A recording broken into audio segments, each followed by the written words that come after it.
आमे ओडिया आम पखाल भारी बढ़िया आम प्रभु जगन्नाथ आहुरी बढ़िया खाती से पखाल चिपुड़ा खाती से दही पखाल खाती से घी पखाल खाती से मिठा पखाल खाती से सुबास पखाल।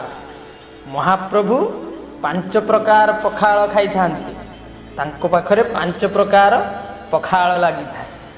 श्रीमंदिर रे महाप्रभु पाखरे पांच प्रकार पखाल लगी था।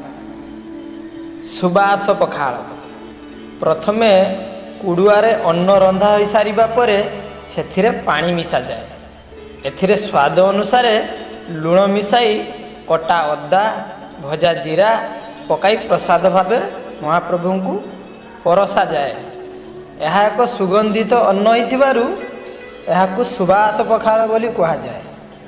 चुपुड़ा पखाल रंधा होइथिबा अन्न को भल भावे चुपुड़ी दिया जाए। एथिरे भजा जीरा लुण दही मिसाई महाप्रभु को प्रसाद भावे माटी पात्र रे परसी दिया जाए।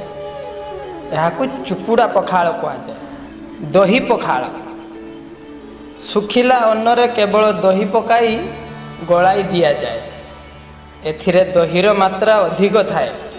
यह मिश्रित अन्न भजा जीरा और अदा पकाई प्रस्तुत करा जाए। यहाकू दही पखाल कहा जाए। मिठा पखाल साधा अन्न रे चीनी किंबा धला गुड़ पकाई रंधा जाए। एथिरे भजा जीरा लुण अदा खंड पकाई महाप्रभु को माटी पात्र रे परसी दिया जाए। यहाकू मिठा पखाल बोली कहा जाए। घी पखाल साधा अन्न लुण अदा खंड दही भजा जीरा इत्यादि गलाई रखा जाए। एथिरे घी मिसा जाए जहाकू श्रीमंदिर रे महाप्रभु को परासी दिया जाए। यहाकू घी पखाल बोली कहा जाए।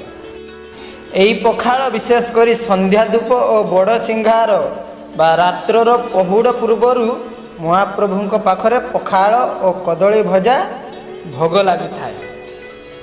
साधारण ओडिया जेमिति खाती महाप्रभु भी सेमिति खाती। आमे ओडिया भारी बढ़िया आम पखाल आहुरी बढ़िया आम प्रभु आहुरी बढ़िया।